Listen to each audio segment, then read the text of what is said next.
Welcome back to another week of Instigating with Clarkie and Drury, brought to you by our friends at Cool Bet Canada. Betting season for Major League Baseball right around the corner. Also brought to you by our friends at Listowel Squash Courts and Listowel Vision Care and See the Game. And speaking of baseball, the magical time, the lockout's over. Optimism is running over in Toronto, and that's why we are very pleased to have our friend, the radio voice of your Toronto Blue Jays and my Blue Jays. Come on, let's go. It's Ben Wagner. Ben, how are you, buddy? How is sunny Dunedin, Florida?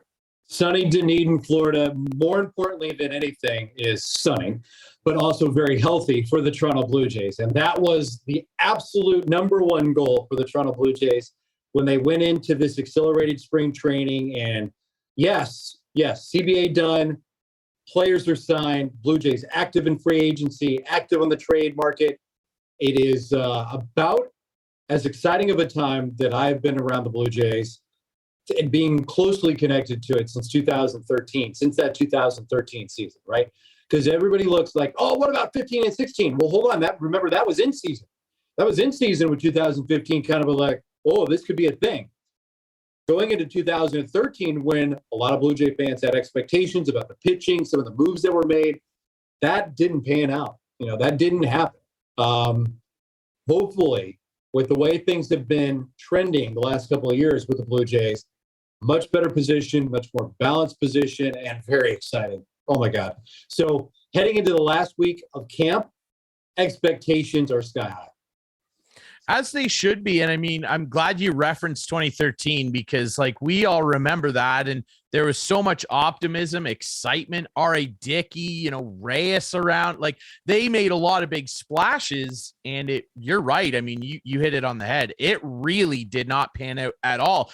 Some people would even say, and I'd be inclined to agree, maybe the most disappointing season in franchise history. There was so much promise going into that, and it really didn't work.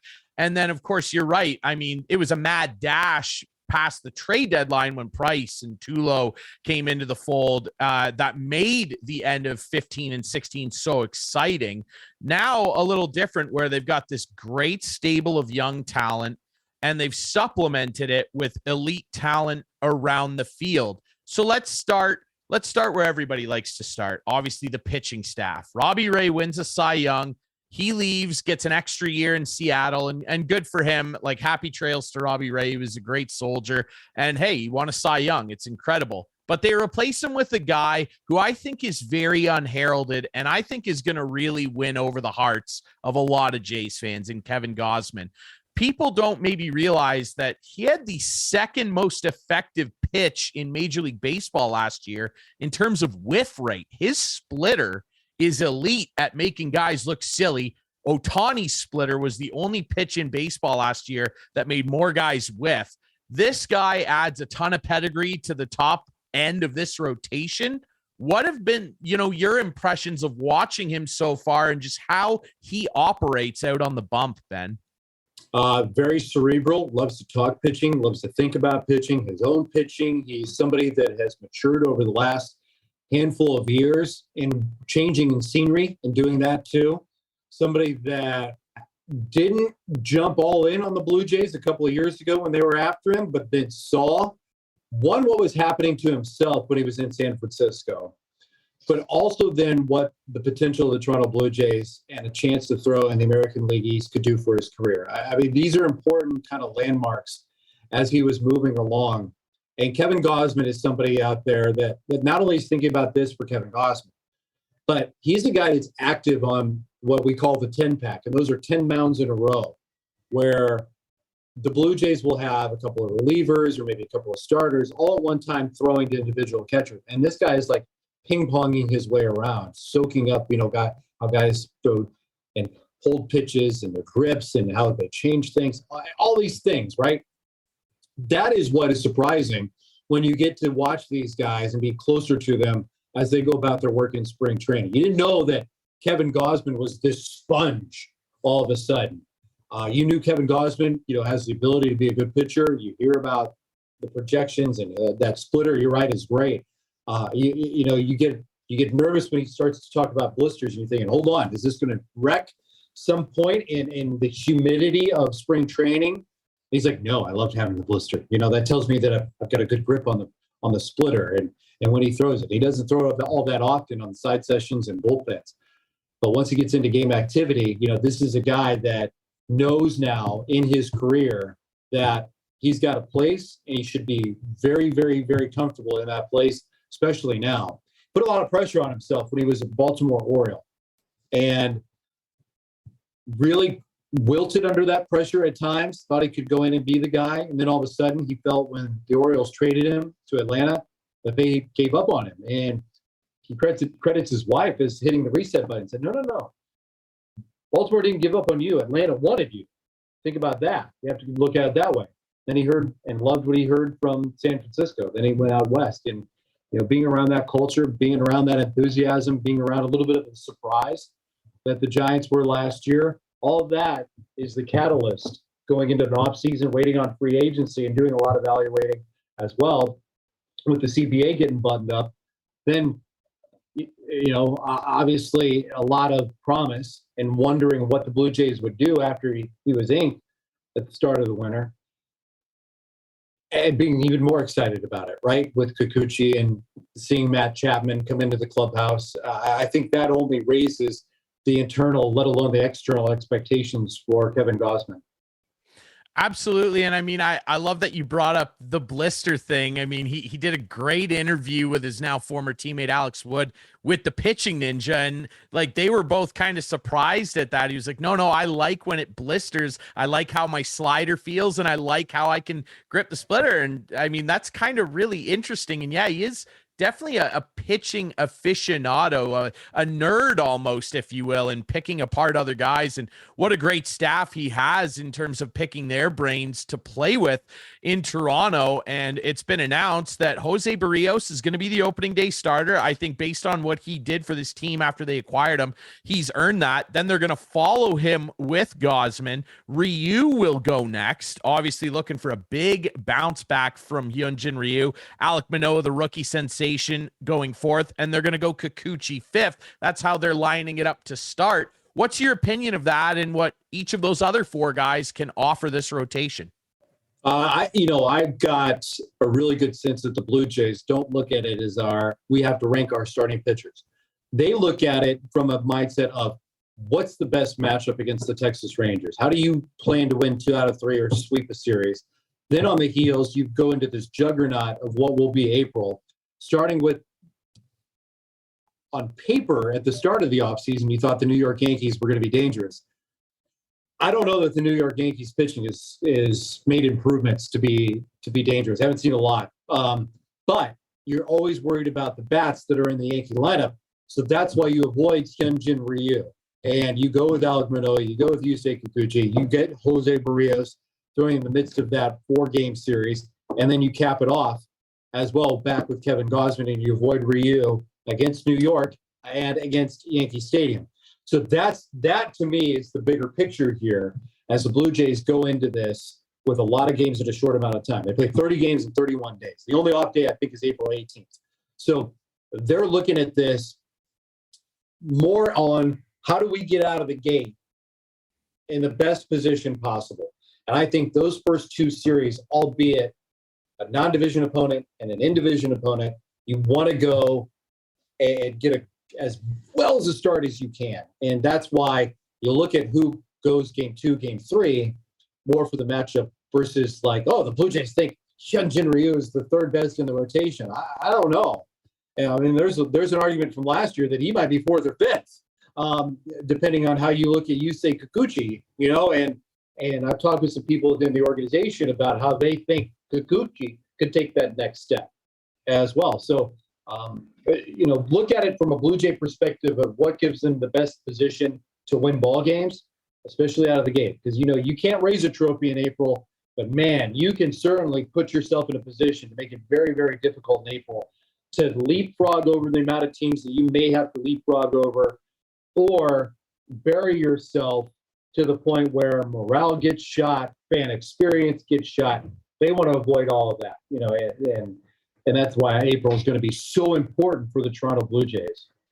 100%. And I mean, Kikuchi was an interesting pickup and they definitely paid him well, but they see, based on what we hear Ross Atkins saying in many interviews that he's done leading up to the season opener, they see a lot of potential in this guy. And of course, Pete Walker, who's definitely in some hot water and rightly so for some of his actions down in Florida. But in terms of his acumen, teaching pitchers and refining pitchers, look what he just did with Robbie Ray. Now, I'm not saying Yusei Kikuchi is going to be Robbie Ray 2.0, but they see a guy that has a pretty lethal, I mean, I've watched some of his games in spring training here, a pretty lethal fastball curveball combo. When he can get that curveball dancing, he's buckling guys, and they obviously see some real potential. And you mentioned, Ben, it's not really like a 1, 2, 3 down through 5 scenario here. The Jays see a collection of guys that all have different tools that they can strategically use and really fool people and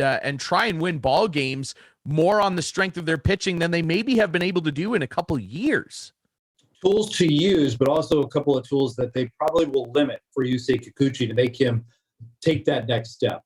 You referenced Robbie Ray. There's a lot of connection with Robbie Ray in terms of not the results and different stuff, of course, but both, yes, left-handed power pitchers.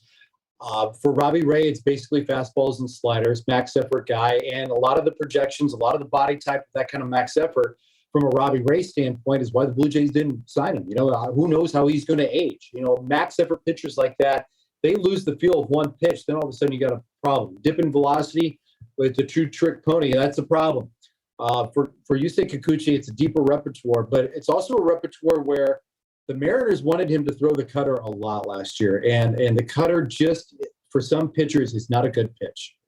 And he avoided the 96 to 97 mile an hour fastball velocity, and then on the breaking ball stuff for Kikuchi, those are the bigger separators. And I want to see his pitch usage early, and we may get a taste of what he's going to use and feature tomorrow against the Pirates when he, gets what should be the last tune-up of spring training. So for me, it's not about what he does use, it's about what he's not going to use going into that first start. But overall, yeah, you could take the mold like, hey, we've got this guy, we think these couple of things are going to be really good, but he has to throw strikes. And that's where kind of the emphasis on Robbie Ray, but also Steven Matz, who is another kind of, resurrected pitcher that the Blue Jays found some good innings out of last year with very low risk, very high reward. And that is, let your stuff play, throw it over the plate. Don't try to be too fine. Just pump strikes. The Blue Jays just got, last couple of years, not last year, but, the years prior, the rebuild years, right?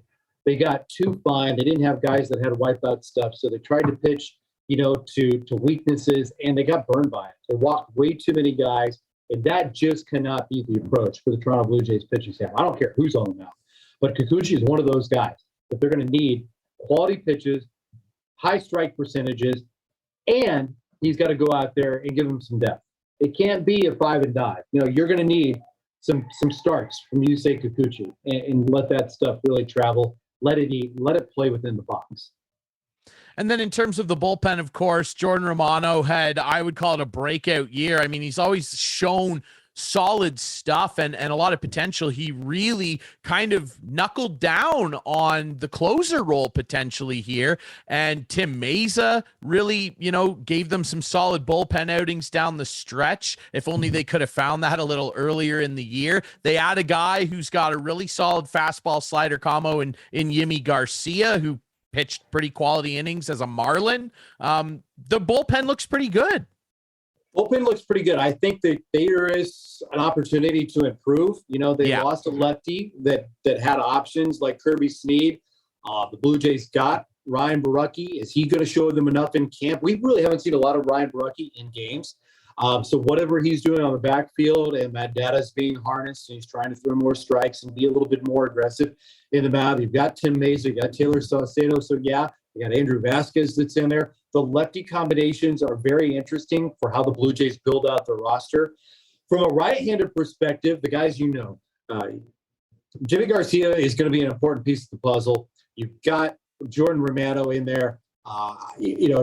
Adam Simber, who continues to look very, very good. Trevor Richards, who's very good. I think David Phelps is going to make the team as well. It's a well-rounded bullpen of experience and different looks that the Blue Jays are going to have to show, especially in the American League East with the frequency of these ball clubs.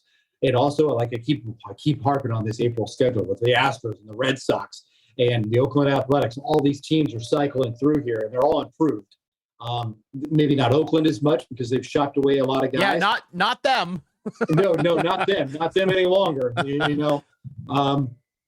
But a lot of expectations in Texas coming to town. A lot of expectations with the Astros coming to town, and that Astros Red Sox pocket of play could be very important during this stretch. And again, that's why you have to play this all out. So usage around these guys will be very important as well for the Blue Jays. So will be very, very interesting to see who wins jobs down the stretch. What happens to Julian Merriweather? What happens to Nate Pearson? Two major question marks, and question marks for a camp that doesn't have a lot of question marks from a position player standpoint. And I know the Greg Bird name is going to come off your lips in about 2 minutes, but when it comes to the Blue Jays bullpen, there are still some answers that need to be taken care of, no doubt. There certainly is, and I wonder if down the stretch, certainly that's an area that, in terms of the rest of the roster, could definitely be improved. Wonder maybe, depending on how their season goes, if they would mind the Miami Marlins again. Richard Blyer is a guy that is going to be due a lot of money after this year. I wonder if Miami wouldn't cut bait because they had lots of success with Simber. Yeah, a ton of success with Simber. I mean, you look at two unheralded heroes from that bullpen or that season, period. Adam Simber and Trevor Richards got some big outs. And was it a blockbuster deadline deal? No. But again, difference in kind of looks, their repertoire, they found something, identified it, and Trevor Richards, took off after okay success in the Rays, not that great success in his short time with the Brewers. Blue Jays ID'd that, and then made those guys very, very valuable pieces of the bullpen. So you hope that they can grab some sort of that success that they had last year and get it right out of the gate. Absolutely. And you bring up Nate Pearson as well, a guy who's been talked about for years now. If he's healthy and can dart 100, 101 past guys and find the strike zone and stay healthy, he's a big, big X factor for the Jays. Let's talk about the batting lineup, which is the talk of the baseball world, isn't it? And let's start. You referenced my other team I like to cheer for, I guess, the Oakland A's. And my favorite player in the major leagues, Matt Chapman, is a Toronto Blue Jay. I tweeted relentlessly the last year, and I called it. My friend Rob Longley, of course, said, you called this. Matt Chapman, the only place I was okay with him going was the Jays. My wish came true. The Jays just got, in my opinion, probably the best defensive infielder in baseball. We're talking about a 2-time Platinum Glove winner. I don't think there's a better defensive third baseman. You can talk about his struggles at the plate, still hit 27 bombs last year. You can talk about the hip surgery. Defensively, there is nobody better at eating runs alive than Matt Chapman. What have you seen out of him in spring training? Just how impressive is this guy to watch? That guy, it's about his business. It's about, of course, the pedigree that he brings to the Blue Jays, and automatically he's got some street cred when he walks in. He's been in the postseason with the Oakland Athletics. He's obviously got the hardware to go along with what he brings defensively, and that was the absolute dire need that the Blue Jays had to address. That is it. They led Major League Baseball in ground balls induced to third base. And you saw the setback last year. Could you field it? Yeah. Were the throws, though, difference makers? Yeah, they were, because Vladdy had to leave the base. Sometimes throws that go wide are challenging to dig out of the dirt. Nothing against Santiago Espinal. By trade as a middle infielder. Kevin Biggio, not really a third baseman at the major league level.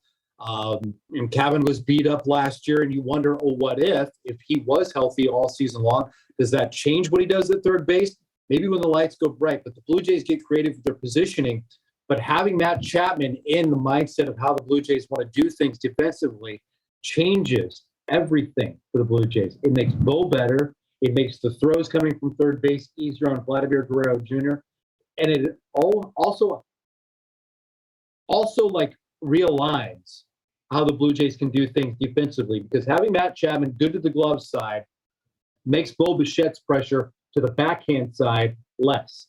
That means they can move him 3 steps towards the middle of the diamond. And that's one of the things that I'm watching in spring training is how they shifted Bo in the middle of the diamond, or more towards the middle of the diamond now, to close the gap on anything that is ticketed towards the middle. They're still going to shift a lot. They are going to shift a lot. But having Matt Chapman in there increases things for his overall vacuum availability to suck up anything that he can get to, and also what he improves in the confidence of Bo Bichette to his left and Vladimir Guerrero Jr. on the receiving end. So defensively, you know what he is. I think he's destined for a big year. And he told me on the diamond, he said, all offseason now, away from the hip injury, his body recovers, he could get a full season of weight workout. And for working out him is meaningful because it's about the lower half in strength. You know, he's a flexible guy. He's very strong. He likes to bend deep at the waist. And with that hip injury, it limited mobility, it limited flexibility, it limited the production defensively. And of course, you saw the impact at the bat. And he's a guy that loves to hit at Rogers Center, you know, so he's feeling confident about how he's jumping into competition this year physically. He feels very comfortable in the place that he's going to play 81 games this season at Rogers Center in a backdrop that he loves to hit at. So I think these are just stars aligning for him, no doubt. He's just such an incredible player to watch. I'm looking forward to an offensive bounce back. I mean, again, he still hit 27 bombs. I mean, his average and OBP definitely suffered. You could tell the hip was bugging him as he turned through those power swings that he likes to dig at. But defensively, even with that hip bugging him, still among the league leaders, top 3, as a matter of fact, in defensive runs saved for Oakland. He's just a freak. Speaking of freaks on this team, what a luxury we have in this lineup. I mean, it's just loaded with power bats and guys that can go about doing damage differently. From Springer leading off, hopefully we've got a healthy season. I want to see 140 plus games of Springer dingers leading off. Teoscar, Vlad, who, you know, outside of an unbelievable rare season by Ohtani, would have run away with the MVP. Unfortunately, he had that year where Ohtani did what he did, but he could easily do it again this year. Bo, Lourdes Gurriel, they add Raimel Tapia, who is a good average hitter and a left-handed bat. Boy, this lineup is so scary, and I haven't even mentioned the catchers, where Alejandro Kirk is going to catch on opening day, but he could see a lot of DH time too. Man, they have a lot of options. Well, and you left the big guy, Teoscar Hernandez, you know, out of the conversation as well. This is it. You know, this is what you build for, right? You want a long lineup. You can't take any breaths off. This is going to be a very dangerous lineup against the American League East, and that's the important thing, right? You can't have empty at bats. You can't give away at bats, and that's what the Blue Jays have really been gunning for as well. So for Toronto, you know, with this lineup, can you get a little creative with it? You can. There's no doubt, and you're going to have to, right? Bo Bichette wants to play 162. I don't know that Bo Bichette is going to be allowed to play 162. I think, you know, the way that he plays, the short-handedness of Santiago Espinal, the ability to spell him out short. You may have Bo in the lineup and getting a half day because he's going to DH, but it has to be if he can continue to hold his own, and he's proven he can hold his own, and he can go out there with the glove and do it as well. So these are guys that certainly can do damage. I mean, 1 through 9 in that batting order. And it's interesting looking at the lineup against the Tigers, and Charlie Montoya mentioning, you know, this might be in the top half, really, how I go with the opening day lineup in George Springer, Vladimir Guerrero Jr., Teoscar Hernandez, down to Bo Bichette, which is interesting, right? You get Bo into that cleanup spot, and you get him away, and that was the combination. To use Bo, to use Marcus Semien, who's your leadoff guy? How do you do it? Around George Springer, obviously, if he's healthy, you want George in that leadoff spot. That's where George, if asked, where do you want to bat? He wants to bat first and ambush guys, and that's good news for the Blue Jays. But, you know, I don't think the dust has settled on how the Blue Jays get their batting order lined up. Regardless, though, you can pull the names out of the hat and still be in a really, really good position. You really can. What a luxury. It's incredible. And you kind of mentioned, the Yankees and some of the other teams in this division. Of course, we know what the Rays are. They're going to play small ball. They're going to get some contributions from some guys that maybe surprise you. Wander Franco, of course, probably going to take a step forward. They actually paid him. So that'll be interesting. Boston making some noise with Story, of course, Devers, Bogarts. They've got weapons. The Yankees, let's be honest, no disrespect to the city of Baltimore, beautiful ballpark. Let's just set them aside. The Yankees are I can't get my head around what they are. A lot of power, still not great average. Gary Sanchez leaves. I like the addition of Isaiah Kiner-Falefa in terms of flexibility for them. But now they've got this weird shuffle. Josh Donaldson's a Yankee. It looks extremely bizarre. You mentioned the pitching beyond Garrett Cole. I don't really know what they have there. Is Nestor Cortez going to eat more innings? I guess it looks like he can. What's Jameson Taillon like? There are a lot of question marks. And when's the last time you could say that the Yankees have a ton more question marks than the Jays do? Never. Really. Let's be honest. New York goes out and the Yankees became the Yankees because they do very Yankee things. But just watching them in camp, that doesn't look like a very athletic. It looks like a kind of trending towards aging with the players that are out there. And when anybody in New York gets injured, they get injured for like a month or many months. Aaron Hicks is probably maybe now that with the addition of Isaiah Kiner-Falefa, he might be the best athlete that the New York Yankees have. Labor Torres maybe second. I don't know. But other than that, if Aaron Hicks has been so inconsistent in and out of that lineup, and just they paid him a ton of money and he's hardly been on the field. You're just waiting for that next shoe to drop. Josh Donaldson, you're waiting for his injury history to pop up in New York again. Judge and Stan, anytime that they're injured, they're done for a month at a time. Even if they come back in 3 weeks, it's a week of rehab before they get back in the lineup. So that means it's a month. They can mash, sure. But can they be sustainable? I don't know. I really don't know if the Yankees pitching staff, and that's going to determine the success of their season, is going to rely on Jordan Montgomery to be one of these big horses when the bell rings. And I just, you watch them a lot in spring training because they're right around the corner in these pods. When going over to Tampa, we see a lot of the regulars play. You're left wanting to see more from them. They've got the stars. They've got the star power with the names. You just haven't seen it translate yet. You certainly haven't. And they're not that good defensively either. And where does DJ LeMahieu play in all this? There are a lot of. He might be on the bench. On opening day, he might be on the bench. You got a guy that is a Gold Glove winner and a batting champ that might not be in the starting lineup for the New York Yankees. Now, again, factor in all these different things that we're talking about, right? Because if somebody gets injured, then DJ LeMahieu is going to play a lot of time. Yeah, likely at third base without Josh Donaldson. Or does Gleyber Torres go over there without Josh Donaldson? And does DJ LeMahieu go in the middle of the diamond? If he can play first base, that if Anthony Rizzo gets dinged up, you've got him as the insurance policy as well. It's just a really interesting clubhouse right now with the New York Yankees, and I'm still not sure they're the number one opponent that the Blue Jays have to be worried about. I completely agree. I still think it's Tampa myself until someone like Boston says otherwise. Ben, before we let you go, we did this with you last year heading into the season. We'll do some over-unders. And you were actually very good with your over-under calls last year, to be fair. I'll start with the win total, the one that everybody cares about. 91 last year. Obviously looking for a lot more. 94.5 over-under. Over. Where do you think they land? I believe this is a pitching staff that can get them there. There are a couple of things that are going to have to go right.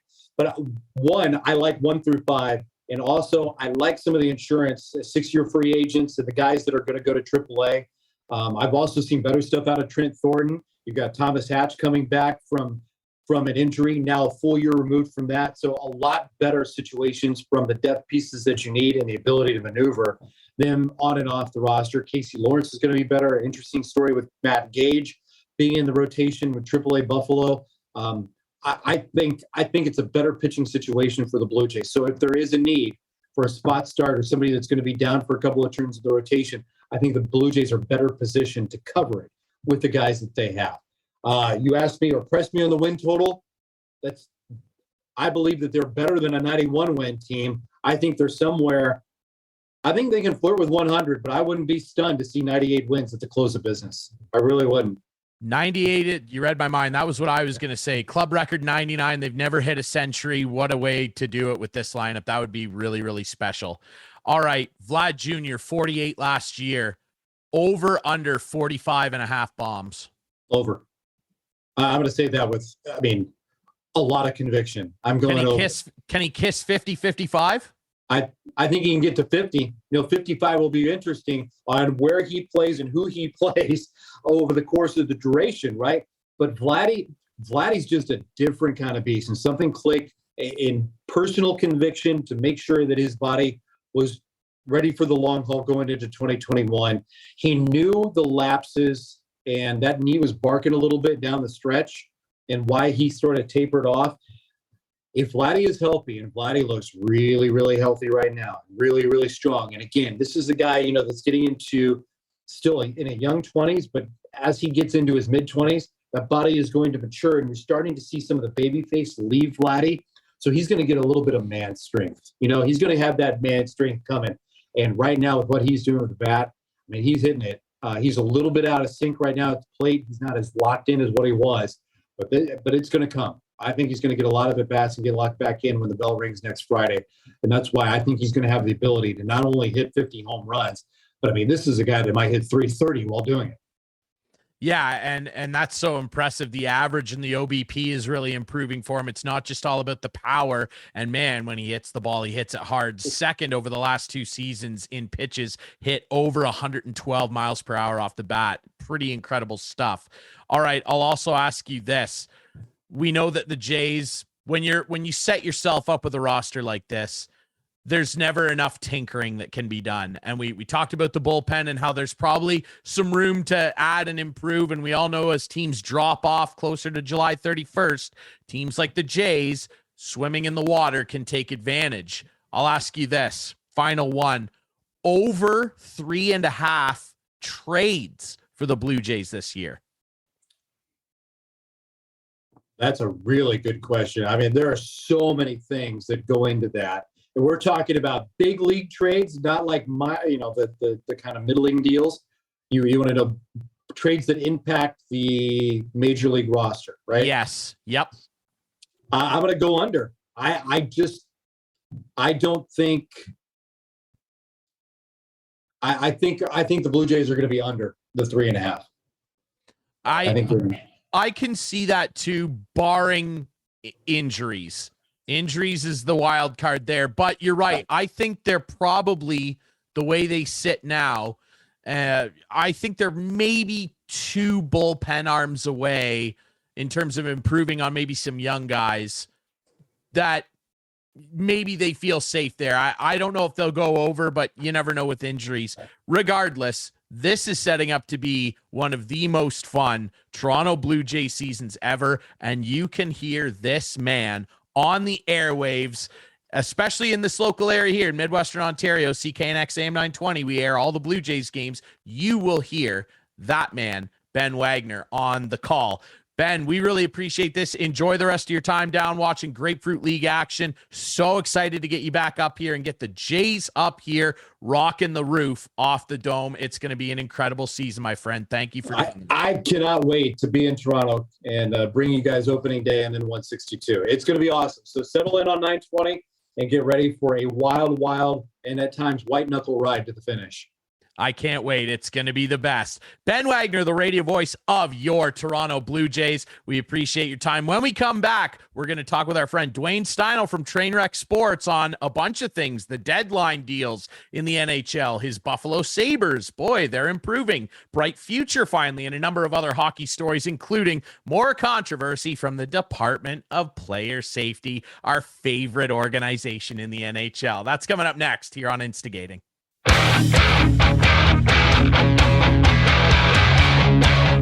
Welcome back to Instigating with Clarkey and Drury, brought to you by our friends at Coolbet Canada, the Listowel Squash Courts, Listowel Vision Care, and See the Game. We appreciate our friend, the radio voice of the Toronto Blue Jays, Ben Wagner, for joining us in our last segment. Now we're very pleased to be joined by another great friend of the show, my buddy from down in Buffalo, Duane Steinel, Mr. Sabre himself, sporting some new duds, man, looking sharp in the new jersey. How you feeling?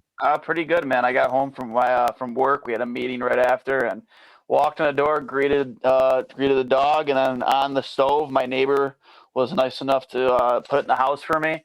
My neighbor lets my dog in and out of the house while I'm at work, but he put it on the stove, and there it was, the Heritage Classic Alex Tuch jersey. And I figure, if you're not first, you're last. So I wanted to be the first one to get the C on it, and so I can stay claim to it, because inevitably I do believe Alex Tuch is the next captain of the Buffalo Sabres. Well, it makes an awful lot of sense. And I know we talked about that at length when I was on your show for the trade deadline. It makes a ton of sense. Native of the area, he loves being a Sabre. He stated right when he got traded that he was excited to be there. And that's kind of something that I think is going to start to turn the tide, maybe finally, for the Sabres, man. Like, hey, they're playing really well down the stretch. I mean, yeah, sure. I know they're not going to make the playoffs again, but man, it finally feels like there's some progress here. Are they mathematically eliminated? They're not mathematically eliminated. It would take. Hey, we've seen stranger things happen, I guess. I'm not going to say I'm holding hope. I was just curious. I know Seattle. They're not mathematically yet. No. I know. I think Seattle was mathematically eliminated after their loss to Vegas last night, right?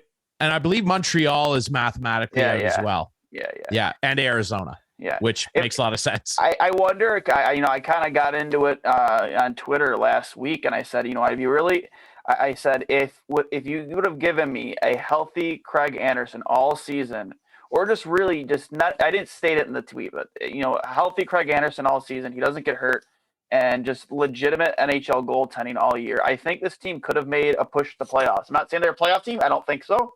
But I think you could have been sitting at this point in the season, maybe 10 points back going into your final 15 games. I agree. Why could they not be sitting where the Columbus Blue Jackets are sitting right now? Like in that bubble, in the mix. And I mean, the way they've played down the stretch here, it certainly looks like they're gearing up to potentially do that next season. And really, I mean, you've got to just be satisfied with how some of these young guys are coming along, particularly Alex Tuch.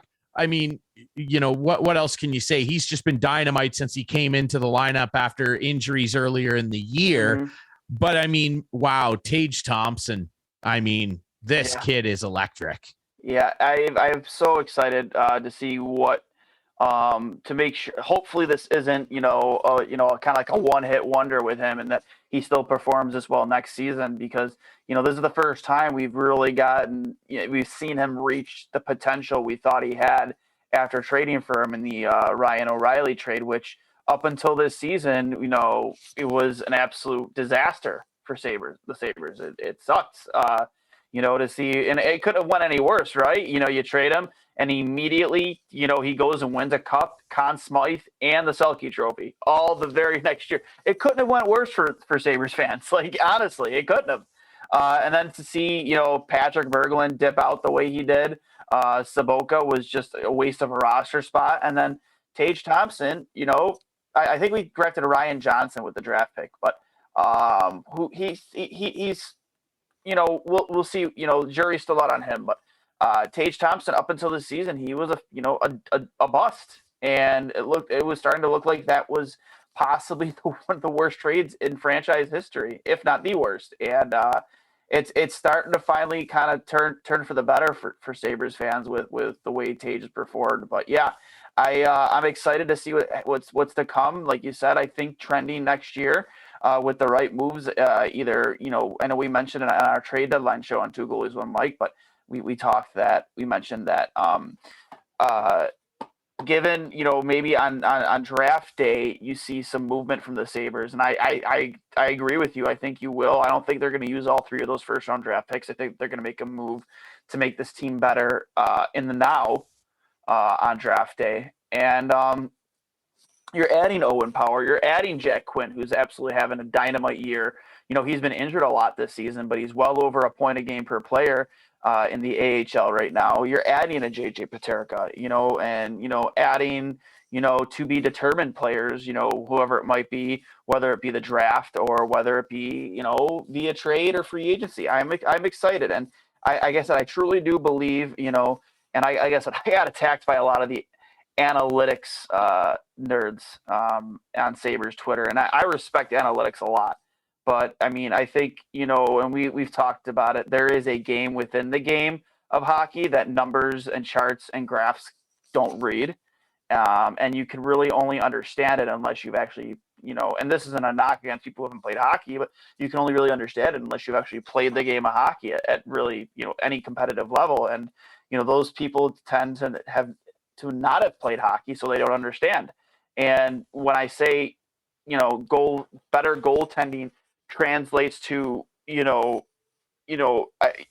tried to make it seem like a goaltender isn't going to have a better wins against the wins against replacement.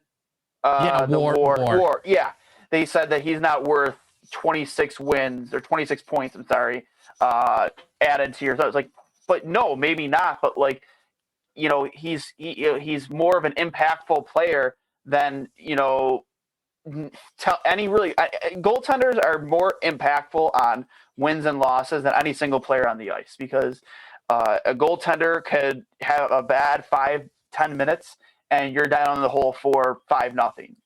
Whereas any single player has a bad shift or two, that might not be the case, and they can go out and redeem themselves in the following shifts. And that's kind of like the heat I was taking. I'm sorry, kind of going on a TED talk here, but that was the kind of the heat I was taking. He's not worth that many points in your lineup. I'm like, yeah, maybe so, but having that stability in net is going to have that ripple effect throughout the team, because you have a goalie in net that you can trust. Whereas you didn't have that with Dustin Tokarski, Malcolm Subban, and Aaron Dell, who in the time that Craig Anderson was hurt, they went 7-31. Yeah. I mean, that says everything, doesn't it? And yeah, is Craig Anderson a world-beating goalie? Like, no, he once was for a stretch. No, he's not. But I mean, he has actually played really well. I mean, this is a guy who's, kissing 40 years old here. He's had a great career and has done some incredible things, including dragging a not very good defensive Ottawa Senators team to a conference final that they lost in double overtime, by the way. It's incredible. And who doesn't like Craig Anderson? He's a really good guy. But that'll be something that the Sabres continue to build on. They've got Ukko-Pekka Luukkonen down in the minors. You mentioned Jack Quinn. And of course, we can't talk about the future without talking about Owen Power, who is just, well, he looks like a monster. Yeah, I agree. Power has, not this coming weekend, but the following, at TD Garden in Boston with the Frozen Four coming up. We could see that guy in a Sabres jersey as soon as maybe the week following. We don't know yet, because all signs point to him signing almost immediately after the college season ends. And to add a piece like that to your lineup, do I expect him to come out there and play 20-25 minutes a night? No, absolutely not. No, he's better than a lot of the guys that we have currently on our blue line without ever playing a single NHL game. He's going to be better. And it's going to help your team. It's going to help defensively in your own end. It's going to help you bring some more jam to your game, because he's a big kid.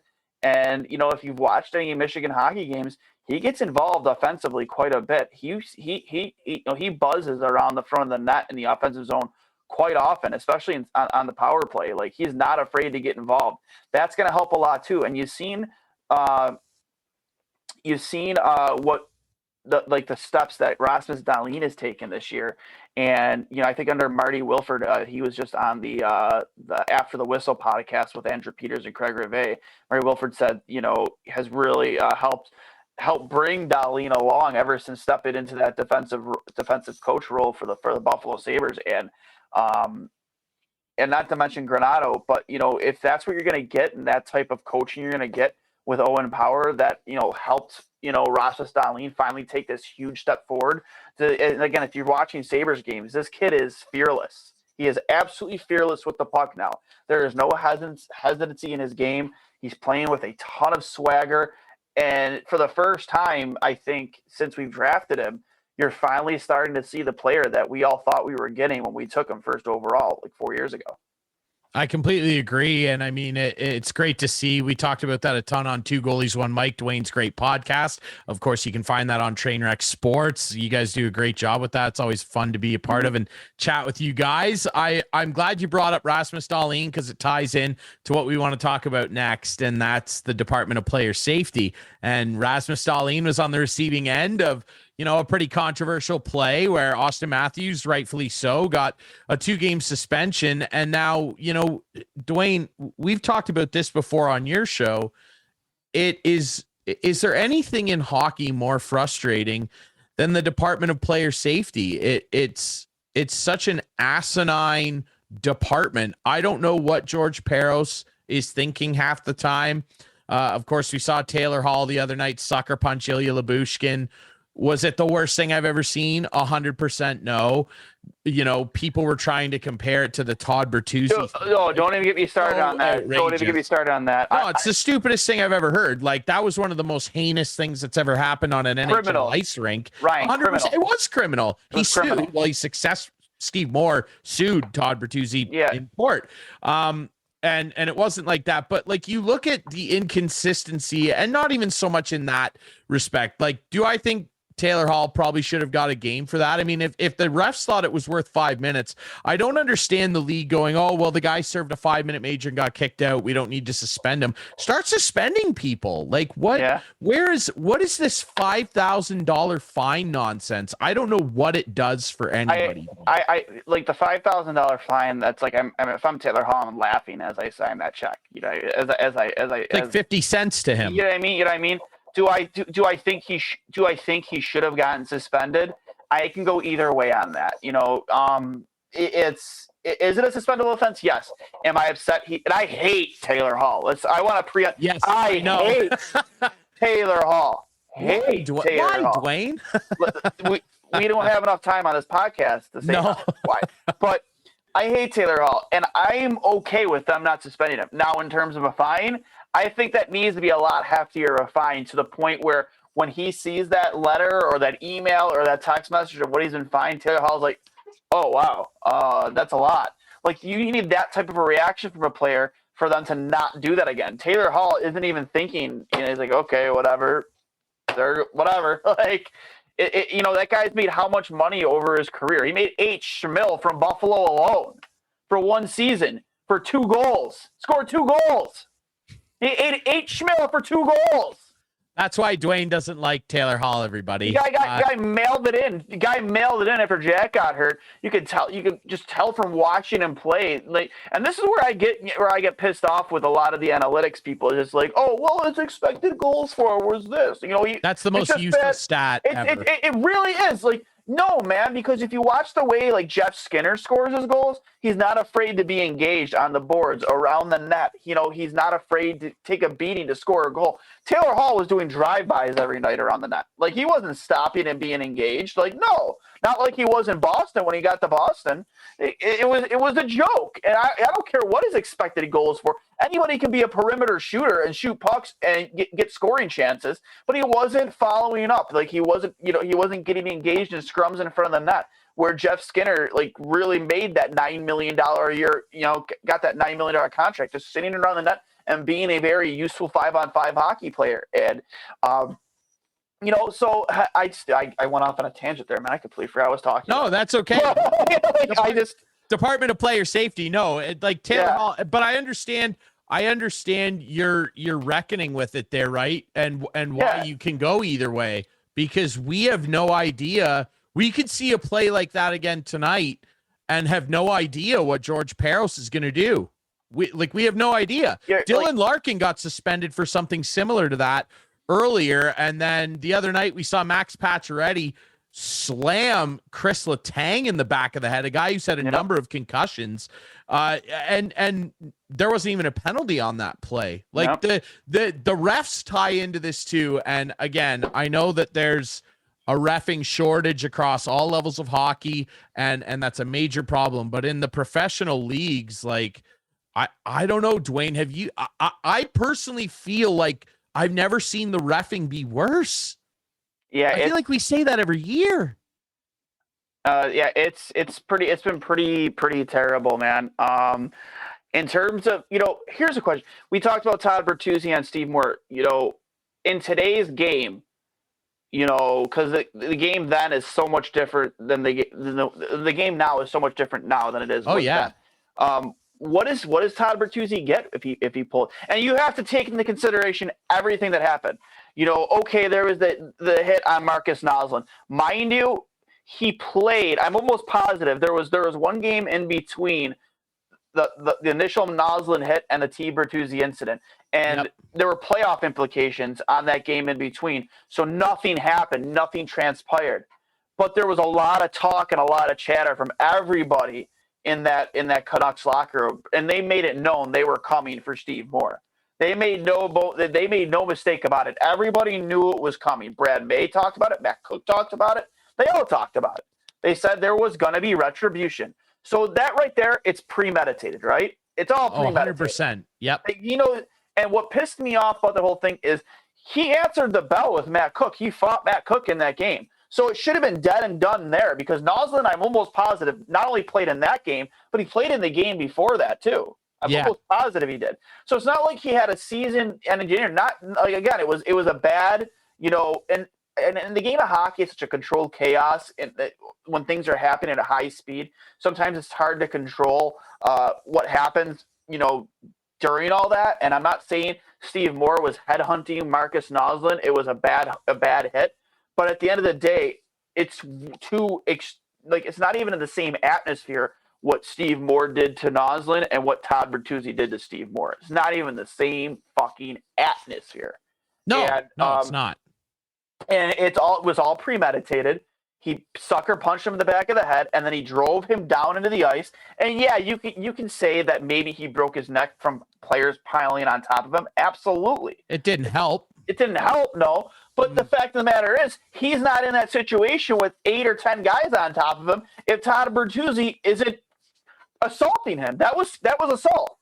Like, I don't care if it happens in a hockey game or not. That was assault, and he should have been arrested, and he should have been charged, and there is no reason he should have ever played a hockey game for the rest of his career after that. And I am very passionate about that because that was such a dirty play. That was hands down the dirtiest thing I've ever seen in a hockey game. I agree. I mean, we've seen lots of bad plays over the years, sure. And I mean, being a Caps fan, I love when people try and tell me, Tom Wilson is the boogeyman or something. And in today's game, he is. But he doesn't hold a candle. He doesn't hold a candle to the Marty. In my lifetime, I can't remember. No, I can't remember anything. The only thing I've seen in sports, and this will transition nicely. I mean, the Department of Player Safety, I did see a funny tweet. Mike Stevens of the Hockey News tweeted that calling it the Department of Player Safety is goofy because they don't care about player safety. It would be like a firefighter being called Johnny Arson, and I laugh at that. But yeah, that was the dirtiest thing. The only thing that I can equate it to, and this will transition nicely into me asking you a bit about football, was the Garrett incident with Mason Rudolph, where he clubbed him over the head with his helmet. Yep. And luckily Mason Rudolph was okay, but I mean, Myles Garrett could have killed him. Oh, 100%. 100%. Like that wasn't both incidents are clear intents to maim or injure. Oh yeah. Straight up. 100%. There is literally nothing about the sport or the game within the game that they're playing that caused them to do what they did. No. Nothing. It's sickened. I watched after I saw that stupid tweet from I'm assuming it was somebody with the Maple Leafs earlier. You might have seen it too, where they tried to equate the Bertuzzi and the a few people did. Yeah. Yeah, and I just said where I can watch the Taylor Hall thing over and over and over again and not get queasy. I can't watch the Bertuzzi thing more than once because you watch what happens and we know that he never played hockey and he broke his neck, but just watching that in real time or slow motion, It's so hard to watch, man. It's unfathomable. So it hard. really is. It And really I think is. I thought back then he should have never played hockey again because since it ended Steve Moore's career. And I would still think today, if that were to happen today, and this isn't, I don't think this should consider me being soft or some, you're soft, man. It's hockey. Like, no, man, that wasn't hockey. That wasn't hockey. It wasn't hockey at all. And he should have never played hockey again after that, even if it happened then, when it happened then, or if it happens today. 100%. A lot of people felt the same way, me included. I couldn't believe that Bertuzzi was allowed to play after that. It was sad. Speaking of that football incident with Myles Garrett and Mason Rudolph, big news in Western New York. Obviously, the Buffalo Bills are going to be getting a new stadium. Yep. And the public are footing a hefty chunk of the bill. $1.6 billion, I believe the total project is. Yep. And public funding is going to equate to about $850 million. I know you love the Bills. You're Buffalo through and through, Duane, of course. And everybody make sure right when you're done here, check out Duane's podcast, Two Goalies, One Mic. How do you feel about this, man? The Pagulas, boy, they're getting a pretty sweet deal. Yeah, they are. Listen, everybody knows my gripes with the Pagula family, all right? I at the end of the day, I'm grateful that they kept the Bills in Buffalo, and I'm grateful the Sabres are in Buffalo as well, because of them. Even though I don't know if the Sabres ever would have left Buffalo, because you know how Bettman is with keeping teams in market. I don't think it ever actually would have happened. I think Bettman would have done his best to keep the Sabres in Buffalo, because he knows how much of a great hockey market Buffalo is, and he doesn't want to ruin that. But I know the stadium, as I'm sure it's going to look phenomenal. I think it's going to be state of the art, and I can't wait to see how it turns out. But it's going to seat less people. What is it, the PSLs? Is that what they call them? The lounges or whatever. Yeah. I'm kind of uneducated when it comes to that, but apparently they're saying they're not going to buy Bills fans out of the stadium, or push them out with the pricing on these seats. This is be built for Buffalo. So I forget who it was. He said "built for Buffalo" quite a few times, meaning that's probably going to be the next tagline that the Pagulas try and trademark and sell those to Bills fans. Guarantee it. It was literally said at least 3 or 4 times in one interview. But am I excited? Yeah, but one thing that pisses me off with it, and I'm not one of those, Bills fans who thinks that, we get such an advantage from cold weather and being in the area. I wanted a dome, man. Nobody wants to fucking sit in that stadium in wind chill that's below 0, or, who enjoys that shit? Nobody. Absolutely nobody. I don't care. I hate it. I do, man. Do I enjoy the cold weather? Yeah. Well, not when I'm at a Bills game trying to enjoy a football game when the wind is blowing and it's already 20 degrees without the wind. And I think if Western New York is footing most of this bill, we should have gotten a dome. 100% we should have gotten a dome. Like, at that point, we should get a say and some type of a say in what the stadium is going to be.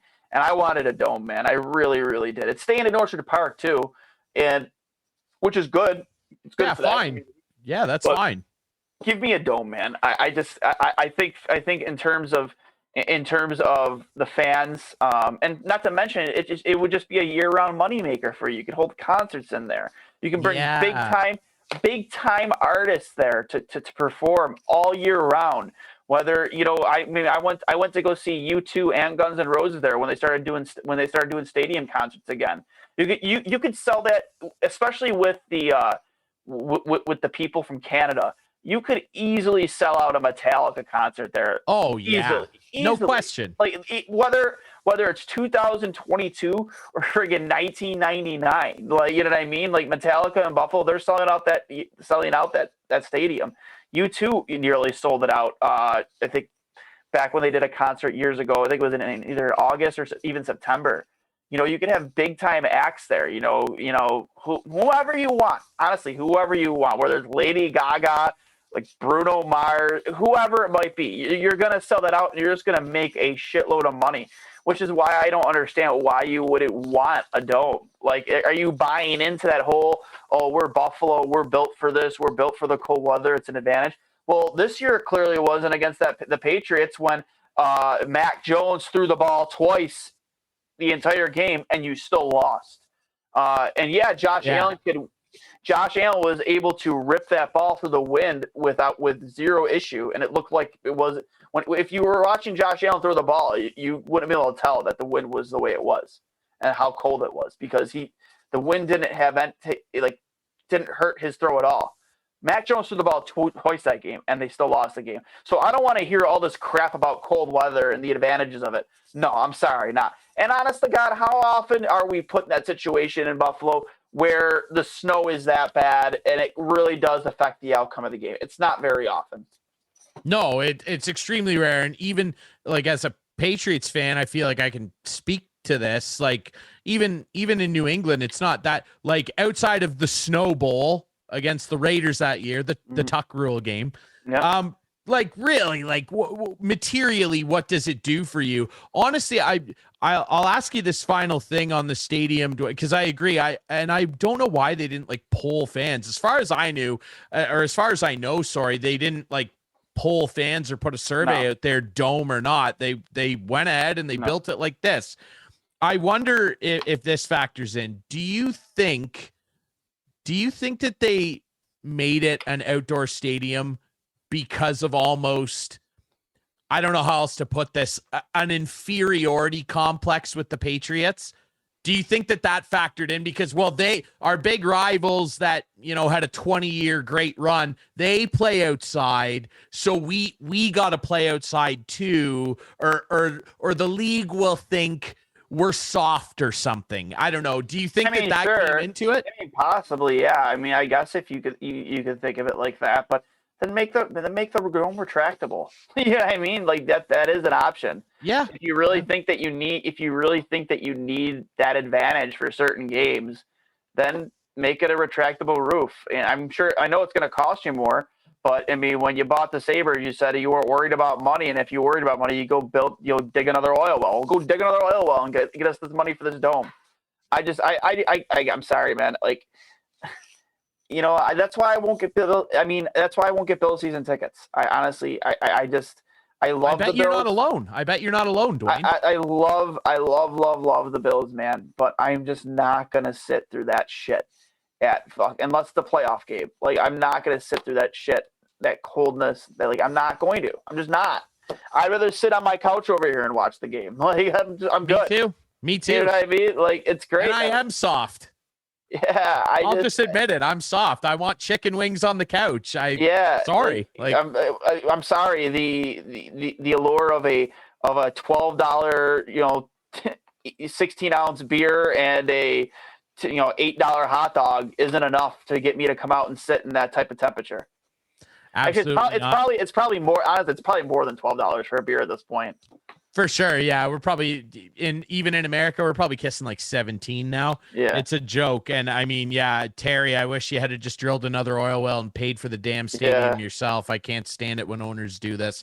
Duane, we're out of time, man. I appreciate you doing this. You're always so much fun to talk to. You're as passionate as it gets. Two goalies, one mic. Listen everywhere you get podcasts. They stream it live on Twitter, YouTube. They're everywhere. It's impossible not to find Duane on social media. Check out his content, Trainwreck Sports. They've got great content on there. Buddy, I really appreciate you doing this, man. Anytime, Ryan. Like I said, I'm sorry I couldn't get on when your co-host was here, but I appreciate you having me on, man. And anytime you want to hop on with us, you're always welcome. 100%, man. You know where to find me. All right, ladies and gentlemen, thank you for listening to and watching Instigating with Clarky and Drury. Remember, Friday nights at 8, Sunday nights at 9, we are on Whiteman TV. That's Channel 6. We debut on YouTube, 9 p.m. Friday nights. You can find the podcast version on all the best podcast apps. Follow us on social media at Instigating Pod, and we really appreciate our friend Ben Wagner, the radio voice of the Blue Jays, and our friend Duane Steinel from Two Goalies, One Mic for joining us on the show this week. We'll be back next week for Instigating.